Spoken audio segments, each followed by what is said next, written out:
Welcome to Real Coaching Radio, the podcast for coaches by coaches. We are here to teach you how to get the most out of your clients and yourself.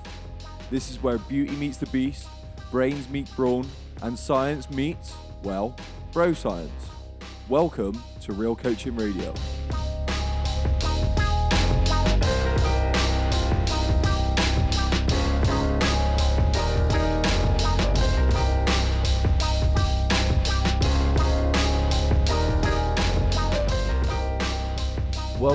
Welcome to today's episode of the podcast. Today, me and Mark, we talk about trusting your programming. Why have you got a program and does it align with your goals? Do you even know what you want? We talk about why you should trust the program and what progression looks like in a program. We give you some red flags, some things to look out for. But without any further ado, let's begin the episode.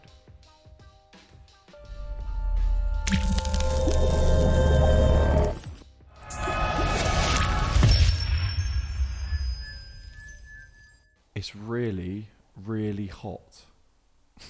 I'm sweating. If we sat here with our tops off, is that allowed? Mate, I need to sit here with my top off in I don't know. My feet in ice buckets. I had an idea, right? And I'm thinking of like patterning this idea. So please no one steal it. This is going to be good. Right. So, because I was thinking, I've bought this tiny little fan, right? Right. And it has this water cooler you put ice in the top. Yeah. And then it basically sprays out freezing cold Does mist. it work? Nah, it's fucking shit. Yeah, I was going to say, because Kate bought one and it's basically just a fan. But my one's worse. It's not even. It's just shit. It's not even a fan. It fan's just blows better. air. Yeah. It's not even cold air. Well, nah. So mine blows cold air, but it blows it we're sat a meter away from each other. If I was the fan, you wouldn't feel it. Yeah, so that's the same. I'm basically in bed cuddling this fan in order for it to work. Yeah. So anyway, I thought, right, this fan's shit, not powerful at all, and it's kind of not really doing what I want. So what I thought is, normal fans have a cage around the front. Yeah. So what I was thinking is, you basically just buy another cage, right? So you've got this front cage on it already protecting the fan blades. Yeah. You then put this other cage on the front of it. You could zip tie it or whatever, I don't know. Put it on the front of it, cut a little hole in the top of it. Yeah. So you've got the fan with the front cage protecting the fan. You've got this other cage which is zip tied onto it with a hole in the top. You fill that cage with ice cubes, and then underneath you just put a bucket to catch the ice cube, to catch the dripping water. But the air blows through the ice cubes and blows cold air. Yeah, so could that work? I think it would work because you see that a lot, but that's going to get messy. Yeah, well, so you can't have it oscillating, so you can't have it moving around. It has to be direct point because the bucket won't move. Unless you tied the bucket as well. So yeah, that's my idea. Dragon Den's still a thing, right? Dragon's Den, yeah. Peter Jones would buy that, I reckon. Peter Jones would buy that. Yep, 100%. Because then it's just look at this attachment for your fan. Yeah, I don't think Deborah Mead would buy it because it's not very environmentally friendly. It's not vegan, so... Fans must take a lot of energy. Yeah, I reckon so. Because it's just constant motors moving. Yeah. So we basically have decided, we've had a sit down and we've been speaking about the podcast and what we're going to do with it and our aims, etc. Basically just realigned what we want from the podcast and kind of who we're aiming for, really. So what would you say the biggest changes are going to be? Well, I think there's some podcasts at the beginning which were really good, had some really valuable content. I think all of them had valuable content. But at the beginning, we probably had a bit more structure with things, and there have been some episodes where we've just sort of freestyled it. And I do think there's still been some really valuable stuff in there, but I think just to really make sure that every episode gives as much value as we can, it's probably just giving everything a little bit more structure, I think. We lost a little bit of structure mostly because we started doing this when gyms were closed, so we had more time. Obviously, gyms then reopened. We got very busy and just became a little bit more time poor. So it's just about making it a bit more of a priority, I think. Yeah, I think like it's having that. I always refer back to the goose and the golden egg thing. Like, it is that hotline, isn't it? This is my fan. Yeah. Like fanning himself. Windmill. I'm a big fan. So it's just one of those things of like, whatever you're trying to achieve, like whatever the goal is. So like for us is to have a podcast which really kind of brings value to people. That's the goal. But like we're so busy, we can't really plan anything, so we'll still release episodes. But like really, if we take that time to just sit back, actually plan what we're going to do, and then release those episodes with a bit more structure, you'll probably, even though it takes time out of your schedule to plan that, the value you get from it is massive. And you can't just look at the end goal with a lot of things. It goes for training and everything, but I guess the plan going forward is just to structure it a little bit better, and to allow people to kind of come onto our podcast from whatever platform they're using and find the episode that is really relevant to them. So find out the information that they really need to go forward. Yeah, and I think if people are going to give up, I don't know, somewhere between 30 to 60 minutes of their time listening to what we've got to say, they need to find something better to do. probably. Yeah. Yeah. Oh, well, and we want them to leave feeling like they've learned something. Yeah, I think that's the thing. Like, I mean, kind of when I first did my personal training course with Mark, like one of the biggest things like you kept saying is you want to change the standard of the fitness industry. And I think that's the biggest thing that we've looked at this and just gone, well, this is a really good platform to be able to do that and to talk to as many people as we can about improving that standard, whether you're a personal trainer or just someone in the gym yourself. But like, if you are a coach listening to this, I guess it is to try and improve that standard to make it something which is almost credible to be a coach. Yeah, absolutely. You know, you want to be proud of being a coach and take pride in what you do. And yeah, feel like you're a credible individual. Which is funny, you know, because I think when I first started, I didn't really like telling people that I'm a personal trainer. Well, people think it's just not a real job. Yeah. That's what people think. And I can see why people think that because of the standard of PTing out there. Yeah, people probably just think you just spend like 8 hours a day on the gym floor on your phone, basically. Which is what a lot of people do. And you see it quite often in a lot of gyms. And I think that was the thing that bothered me, was that I would look around when I train in gyms, when I wasn't a personal trainer, and thought, there is actually some value I could probably add to this industry. Mm-hmm. It's also the fact that you can gain a personal training qualification probably on Gumtree, I think. It wouldn't surprise me. You can buy anything on Gumtree. What's the other one? Not Gumtree. What's the eBay? No, not eBay. Gumtree. Pets for Home. Probably that. Yeah. You got read.co.uk. They do like a load of online courses, but they're like, remember what it was. It's from somewhere where you can there's like always a discount. There's always like a 98% discount. Buy this course. It should be £1,200. You're going to get it for $4.95.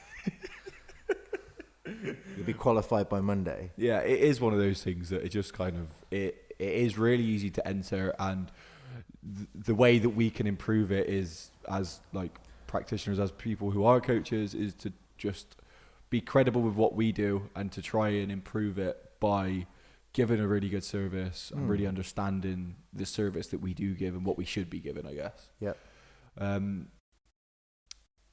Yeah, I mean, is there anything else about the change that people need to know about? Not really. Not really. I think that's mostly it. It's just kind of, we want to provide as much value as we can to both personal trainers to help improve their practice and to people who just exercise, enjoy going to the gym, to help improve the way that they train, to help them start working towards the goals that they want to achieve. Just because I think there's so much misinformation out there, both around training and nutrition, that both personal trainers who are new to the industry potentially get caught up in, and the general public sort of don't even know. They're hearing one thing, and then a couple of weeks later they're hearing another thing, and I think that's probably one of the reasons why people lose direction in their training, because they're constantly switching from one thing to another, whether that's switching from one program to another. But a lot of that is because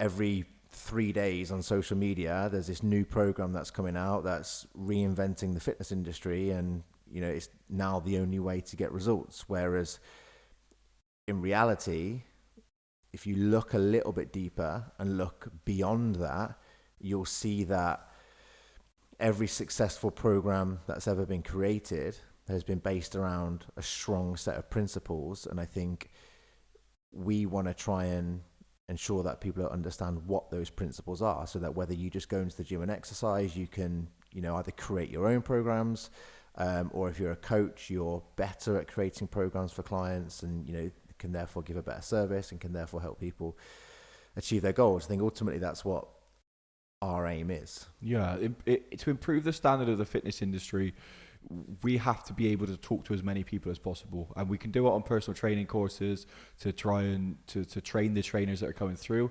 We can do it with our clients. We can explain to the clients that we have, but ultimately we need to try and find a way to get as much information out there to the masses, really. And I guess this is our way of doing it. Yeah, absolutely.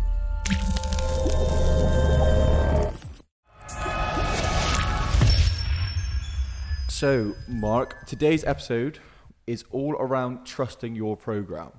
I've seen a few things on Instagram recently, and it's a couple of coaches basically frustrated with their clients, and like it happens a lot in professional strongman type environments, especially strongman powerlifting as well, where you get a program, or you get one of these athletes, we'll call them a strongman athlete, who buys a program or hires a coach, and the coach will set them a certain percentage to do on deadlifts, for example, but they go in and they decide that they're feeling good that day, so they're going to lift more. Now, the reason that kind of rings a bell to me is just that you have hired a coach for a reason, and that you've hired that coach because you believe that person has more knowledge than you. So you're probably going to put your trust into what knowledge they do have, and that they're going to get you towards your goals. So if you do have a coach and you do decide that, like, I trust this person, I've got these goals that I want to achieve, they know more than me, then actually listening to their program can be really important.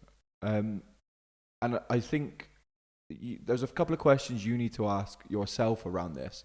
But trusting your program, Mark, is there why do you think it's so important before we start? I think it's important probably for the main reasons that you just highlighted. There's two things. You are seeking help and guidance from somebody who, in your mind or in your eyes, is somebody who's who in your mind is more knowledgeable than you, has more experience than you, in order to get you where you want to be. Otherwise, because if you didn't think that, you wouldn't be going to this person.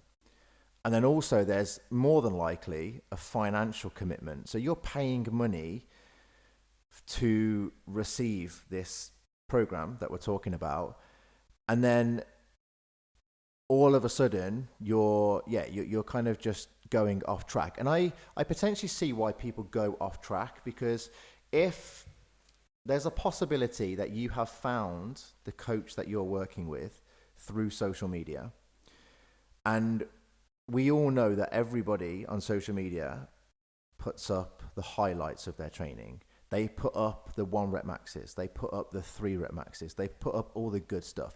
They generally don't put up the boring stuff that's like sub-maximal.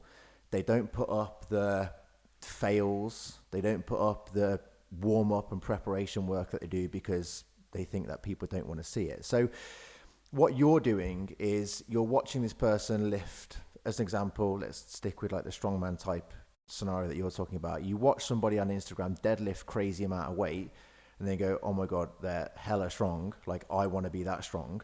So I'm going to get some programming off this person. And then week 1 comes through and it's like 5 sets of 5 at 75%, which should be pretty damn comfortable, really.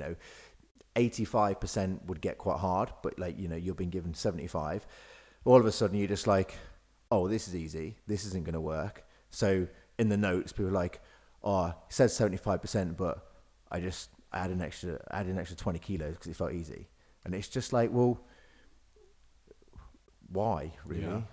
I think that is the question. So before you decide to get a coach and put your trust in someone and trust a program, you have to ask yourself, like, why have you got a program and does it align with your goals? And the first thing you need to do is work out, well, what do you want? Absolutely. Like what? Yeah, that is definitely the first question you should be asking, because it's very easy to scroll through social media. And the reality is I'm talking about social media a lot because it's now where most people buy products from in terms of coaching. Most people will scroll through social media and they'll see one thing just like, oh, that looks really cool. Like I want to do that. And they'll start it. But then a few weeks down the line, they'll see something else and they're just like, oh, that looks really, I want to do that. And it's kind of just like, if that's where you're at the moment, you probably don't know what it is that you're wanting to achieve. So if you don't know what it is that you're wanting to achieve, it's really difficult to have a program because you're not going to stick to it. So the first thing you need to do is figure out, why do you want a program? Yeah. I've had a few clients who tell me they want one thing.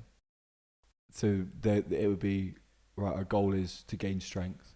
I've said it before, and I've changed someone's programming around to do that. So we've changed their programming to, instead of a body part split, to be something else so we can focus on some strength.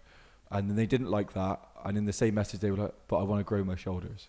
And I'm like, right, so let's just take a step back and let's really work out kind of what you want. And it is really difficult. And sometimes it does take trying out a few different modalities and training different ways to find out what you like. But that is worth doing. And it is worth doing, trying to find out. But if that's where you're at, then maybe say that. Maybe just go, I don't really know kind of what type of training I like to do. I don't really know what I want. I'm just happy to try stuff. If you're in that mentality, that's great. Yeah, because even then, if you are in that mentality, having a coach can still be really valuable because you can use them to ask questions, you can use them to gain some more knowledge, and you can use them to, more than anything, just have some structure put into your training program. Because if you are in that mindset and you're trying to create your own training programs, the chances are it's not very well balanced. It's not very well structured because you're just dipping in and out of random different stuff. So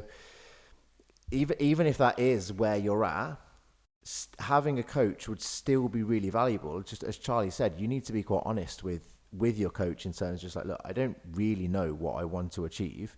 Let's kind of just see where this goes almost. Yeah, and it's just the people that kind of come to you with, I've got this set plan, this set goal in my head, and then change their mind kind of after that and just say, I want something different. That's really difficult because every time you hire a coach, think about this, like every time you get someone to write you a program, like it does take a lot of time and thought that goes into that.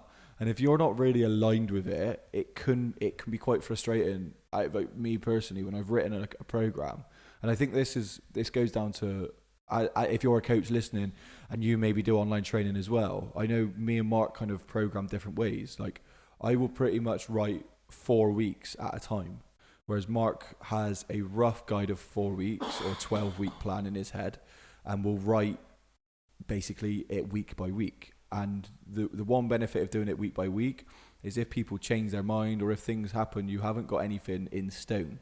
Whereas like for me, when I've written 4 weeks and someone's 2 weeks in and they're like, oh, I want to change, could we do this rather than that? Like, or changing their goals halfway through, that can be really frustrating. So just as a side note, if you are a coach listening, like you can pick one of the 2 different ways to do it.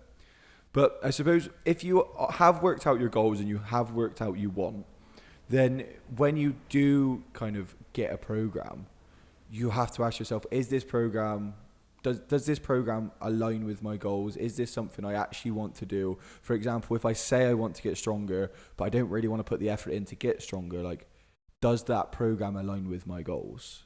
Yeah, and also I think if you have a goal of wanting to get stronger, you're going to have to accept that from a cardiovascular conditioning point of view, some of that is probably going to decrease, if you want to get stronger. You can do both. You're just not going to really gain the strength that you're probably looking for. And vice versa. If you want to focus more on the cardiovascular sort of work, you're going to have to expect your strength to diminish a little bit. And some people, they start to feel those things happening and they start to panic and they're just like, oh no, I want to go back to what I was doing. So they're just hopping from thing to thing to thing and actually not really getting anywhere. That's what I program for my stepbrother at the moment, and he's trying to lose some body fat. He's trying to gain as much muscle as possible. And we had the conversation over the phone, and he really struggles when when the weight starts coming down. Mm-hmm. So for a couple of reasons. One, because like the rep ranges will be higher, so the amount of weight he'll be lifting will be less. But also because he's in a calorie deficit, he struggles with energy when he goes to train, so his numbers are down. And we're having the conversation. It's just like, we need to try and find a way. So like for me, for example, we put his first exercise of compound lifts to be a real heavy kind of movement, and it will be between 4 to 8 reps. And then everything else we're focusing on, like getting connected to our muscles and things like that, and actually trying to get the benefit out of it. And the reason we're doing that is because we had to have the conversation to try and find out, what is it that you really struggling to let go of? Because if some people find that in programs, I had a client today, for example, who she's got this open back dress for her wedding. So I was doing some shoulder work. So her shoulders look good in her dress going forward. I was doing some lat pull downs for her back because she's got this open back dress. And she's kind of looked at me, and the whole session I could tell there was something wrong. And she was like, what's the point in all of this? Like, I've got giant legs and like I want to lose some body fat. Like, what's the point in doing this?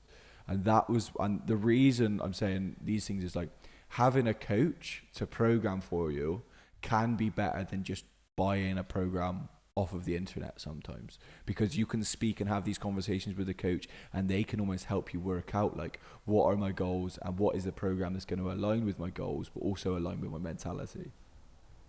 Yeah, and I think one of the other things to talk about on this is sort of, a lot of people will hire a coach, and I get this a lot on people's consultations forms, and it's kind of like, what kind of support do you need? Why are you looking for a coach? And a lot of the times I get responses that are kind of along the lines of, oh, I need a kick up the arse. I need someone to give me a bit of a beasting, basically. And I think it's important to understand that a coach shouldn't be there just because something's difficult and something is hard doesn't mean it's going to be effective. So, again, it's going back to the conversation that we had at the start of this podcast. You might be given, and you probably should be given at times, some sessions that are going to feel easier than other sessions. If you do get given that, there's a reason why you're being given sessions that are easier. Don't kind of like go off program and go, oh, that felt really easy, so I'll put another 20 kilos on it to make it hard, because you're then just negating the point of the program. Your body can only adapt to a certain amount of stress and stimulus, and it needs some days that are going to be easier than others in order to achieve what it is that you're wanting to achieve. That is why you should trust your program. That right there is the main reason, is because the program is written in such a way that there is a plan around it. So there are some easy days so that you can go harder on the harder days. Yeah, otherwise you just end up kind of middle of the road all the way through the week. And again, people don't end up going anywhere. Yeah, and trusting your program, and why you should trust your program, I think that is one of the biggest points. But also, the reason you should trust your program is for the reasons we said at the start. Like, you have hired someone to or bought this program because you think it's going to help you, and then to sit there and go, oh, well, I don't actually think it's going to do the right thing. It's like, for example, if you had someone to come in and to plumb your house, and they started doing it, and you're like, oh, that don't look right to me, and you have no idea about plumbing, likelihood is you're not going to turn around to that person and say, nah, mate, like, you're doing it wrong. You want to put the radiator this way up. Like, that ain't straight. Surely the pipe should come out of this wall. Like, probably want to let the guy do the job because he's a professional in that field, and he's probably learned over the course of years how to do his job, and he doesn't necessarily want to be second guessed. And the likelihood is people don't second guess many people in other trades. Do you know what I mean? I think I completely agree. But I think there's this thing with fitness that, I don't know, everyone kind of really thinks they know what they're doing. Everyone's got an opinion on it. That's because everyone's mate did something, or my auntie's cousin, Auntie Jackie's sister's brother's boy did this. And the amount of people are just like, oh yeah, I used to be a personal trainer, and it's just like, well, you're not now. Yeah. And why are you not now? Why are you not now? Yeah. The reason I think, well, side note, but like, it's a really hard industry, and if you don't know what you're talking about, like, it's not very easy to blag your way through it, in my opinion. Like, I feel like you've worked in this industry for years. Like, have you worked with people who, like, for you have just been like, this person shouldn't be a coach, that this person's stealing a living? Yeah, 100%. Yeah. 100%. For multiple different reasons. There's people who are kind of qualified when I qualified and still doing the same things. Like, they haven't evolved with the industry. They haven't evolved with what we've learned and, you know, what science has shown us. And then there's people who are just like, they're basically, they've got this, it's all like N=1, isn't it? Basically, people have managed to get themselves in shape, and now all of a sudden, or people have managed to get themselves fit, and then all of a sudden they know how to get everybody else fit. But all they do is just get everybody to do what they did, forgetting that is not what we do. I think as you go through it, and like, you see, if you hire a coach who's a bodybuilder, chances are the program you're going to get is a bodybuilding program. If you hire and you will be on the stepper at 5 a.m. for no good reason. Yeah. You'll be trying to gain muscle, and they'll still have you on the stepper. This baffles me, right? This is actually something which bothers me, and it just pisses me off. I see people. I remember a friend of mine was like trying to gain some muscle, and he was on the Stairmaster, and he come off of it, and I was like, oh, you're like trying to lose a little bit of weight? And he was like, no, like, still trying to gain some muscle at the moment. I was like, all right, like, how come you're on the stepper then? Oh, like, coach said I should probably do like a couple of days a week on the stepper. And I was like, but surely that would make it harder for you when you have to start to try and lose some and cut some body fat, because you have to do a bit more on the stepper. I don't get that mentality, but the point is you will get coaches that would just basically do everything that they did to get you to that point. And it does not work like that. Like, there are obviously principles to follow. There are obviously rules. And if most people stick to them, they'll get some kind of results. And to be honest with you, I don't think programming is that difficult, but I know a lot of people do find programming really difficult. And which is why you've got to be really selective with the coach you pick. So what would you say is a really, like, how can someone detect whether a coach is good? How can someone, like, how do they know what coach to go for? Like, what would you say are kind of like the green flags and the red flags for working with a coach? I know I put you on a put. On the I would spot probably quite say bit, a big red flag, to be honest, is if the program is really cheap. I would say that's a bit of a red flag, because if the program's really cheap, I'm probably going to guess that there's not been much thought put into it. There's not been, it's certainly not much like individual planning that's been put into it, unless it's a program that's sold as kind of, it's not an individual program, it's just a generic program. That's then a different story. But if the programming is really cheap, or I've seen like some coaches that are sort of, they'll sign up. It's like, oh, you'll have your program within the hour, and it's kind of like, how? Like, it takes time to write a program. So we say, when people sign up for us, we say, like, you'll have your program within 7 days, because it's going to take me time to go through your consultation form, ask you some additional questions that I need to know based on the information you've put in your consultation form, and then build the workout and the program around you, your life, your goals, your injuries, likes, dislikes, everything else. So even though you feel like you're getting a really good service just because it's cheap and you're getting it instant, I would probably imagine it's a bit like instant coffee compared to like a posh coffee shop, Instant coffee just tastes like crap. That's a great analogy. I would say they are some big red flags. I would say another big red flag is kind of if somebody's selling a program that's maybe going to guarantee results, or a program that's going to, I don't know what kind of words I use, but the word like fat burning. Just sort of kind of like faddy programs. Yeah. But why are people drawn to that?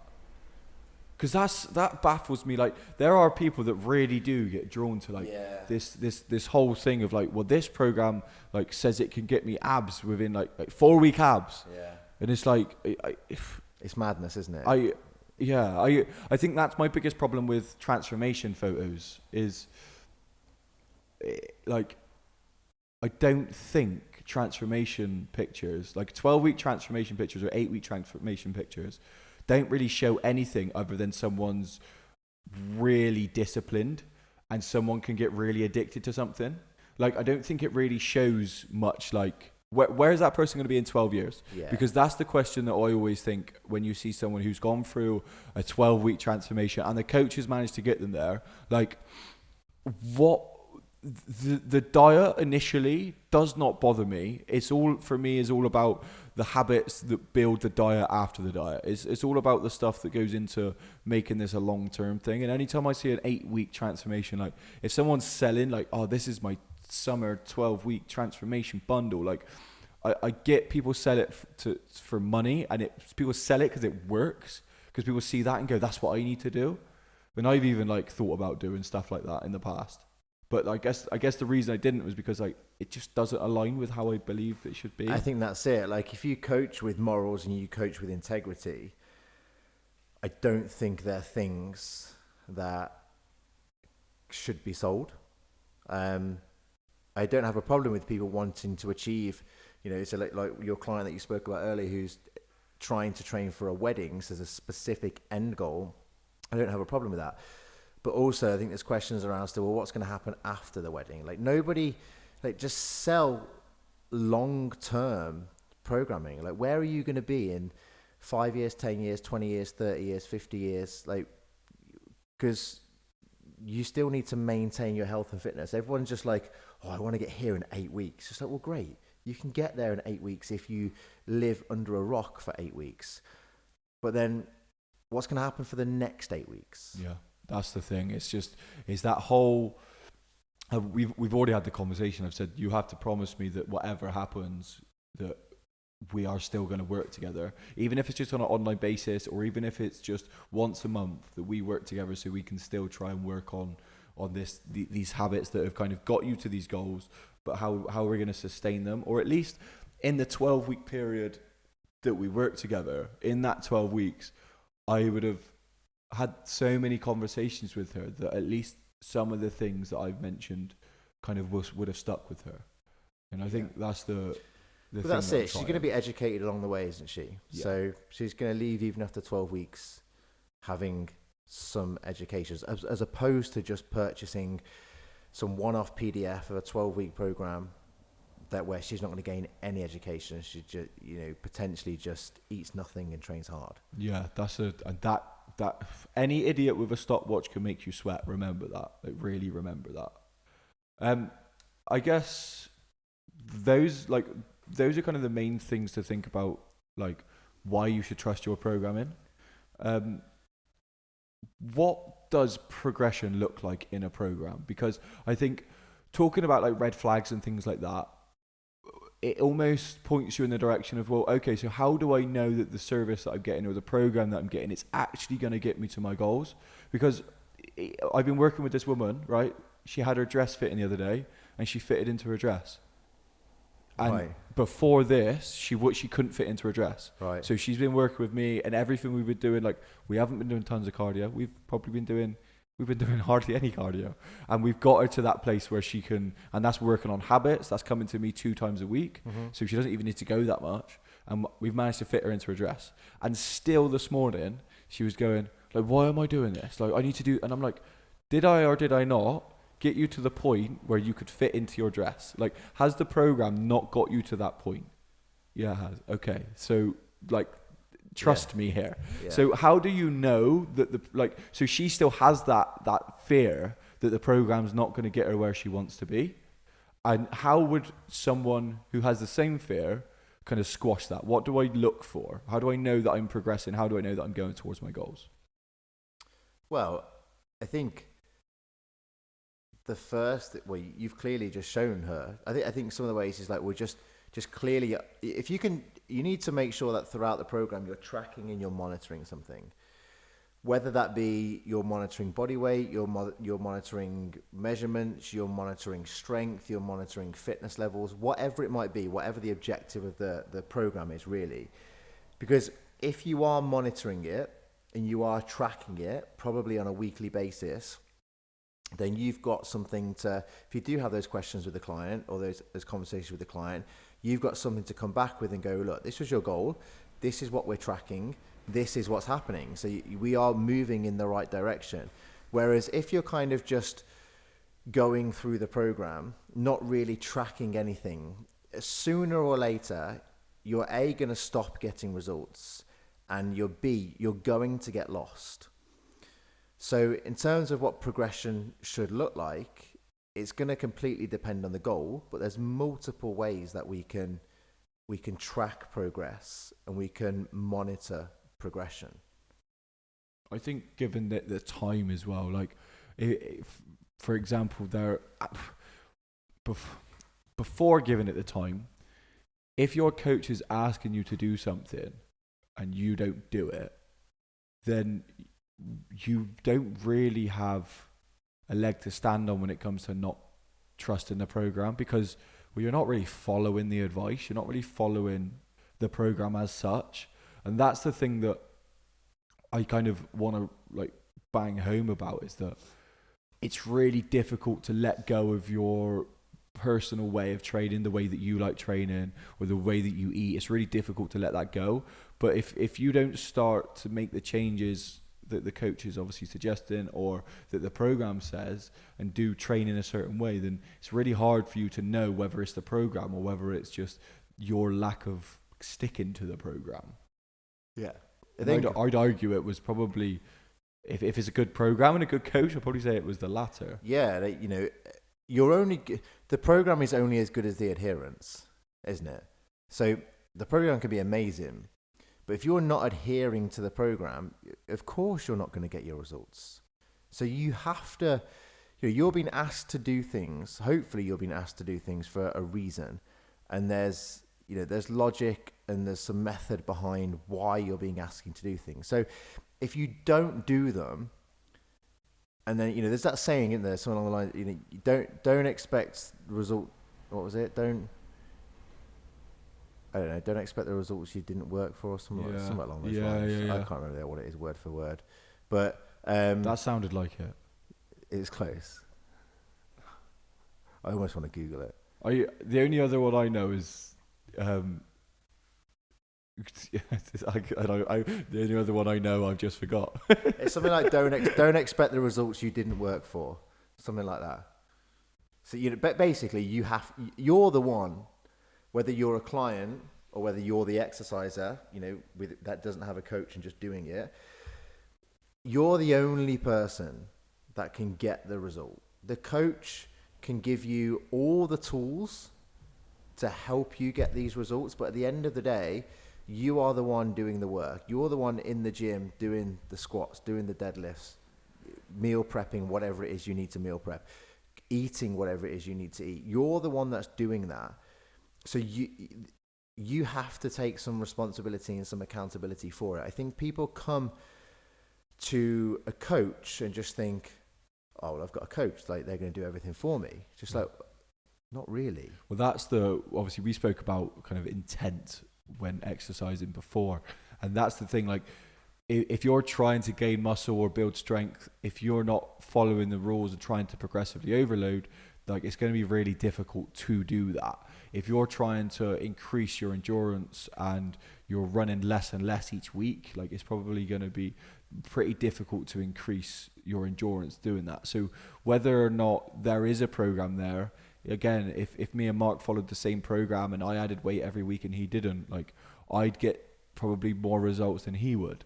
So it does come down to your kind of execution of the program that you've got and trying to really understand, well, what am I trying to do here? Like, how do I run this? And I think that's why me and Mark kind of wanted to change a little bit how we were doing the podcast, but also like realign everything that kind of we're doing to focus in on one thing, and that's being, let's try and provide a real detailed kind of service and program in the future that can give people all of the information they need, so they know the intent going into the week, they know what they should be doing, because that can be one of the things that really people really fall down on is, well, I've got this program, but like, I don't really feel like it today, so I'm not really going to train. And it's like, I know it all adds into one, and there are so many different bits that go into it. It can be quite confusing, but I suppose like that's why we want to kind of outline this. So like, just as a recap, Mark, like, trust in your program. Why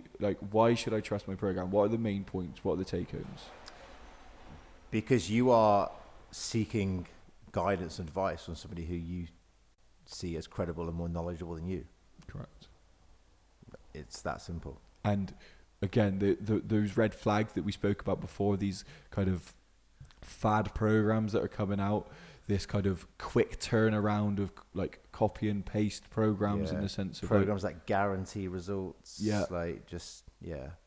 Doesn't ring, like, you could all buy a really good, well thought out program, and the reason you may not be getting results is because of your execution upon that as well. So don't go straight to blaming the program. Don't go straight to not trusting the program. Have always, no matter what situation you're in, whatever you are in your life, always question, have I got a part to play in this? Like, is there anything more I could do before you start deciding that it's the program or it's the coach that's the problem? Perfect. I mean, progression in programs, just as a recap and just to finish that bit as well, is like, there will be some form of progression. If you're trying to gain muscle, for example, like, the program can be laid out pretty much however it needs to be, as long as it's not a random kind of throw shit at the wall type thing, as long as it's not this kind of complete scatter of, one week you come in, you're doing full body, the next week you're coming in, you're doing push-pull legs, the week after you're doing just arms every day. Like, it needs to have some kind of progression and some similarities each and every week, to make sure that you are kind of going along that journey. And same for a lot of things. There will be a clear route of progression, and as long as you're executing that correctly, then I'm sure everything will be fine. Perfect. Good. Awesome. So thank you so much for tuning in. If you have any questions, please send an email to info@realcoachingradio.co.uk. But if not, I hope you enjoyed this episode. We will see you.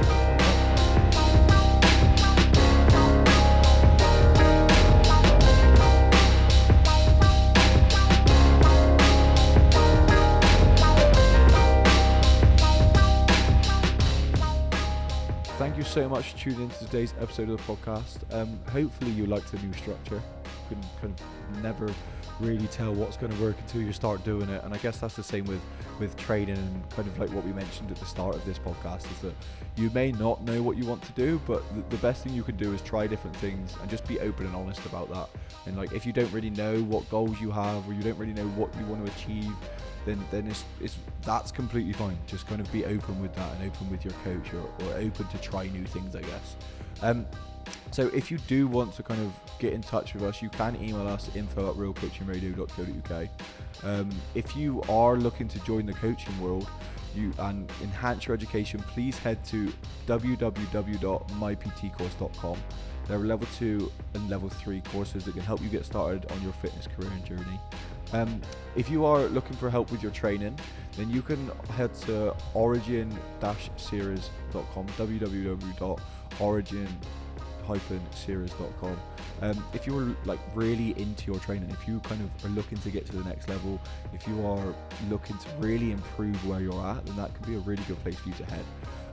Alternatively, you can head to www.hackthebodyhackthemind.co.uk, I believe I might even be at .com. How good I am knowing what my website is called. But you can head there if you are just starting out, you're a bit kind of unsure on where to start, you're a beginner in this game. Like, I really do love helping people kind of get on this journey and kind of start their journey by building some confidence up. So if you are looking to either enhance your current training, then you can head to Origin Series. If you're looking to get started, then by all means head to me at Hack the Body, Hack the Mind. But again, thank you so much for tuning in. This has been Real Coaching Radio.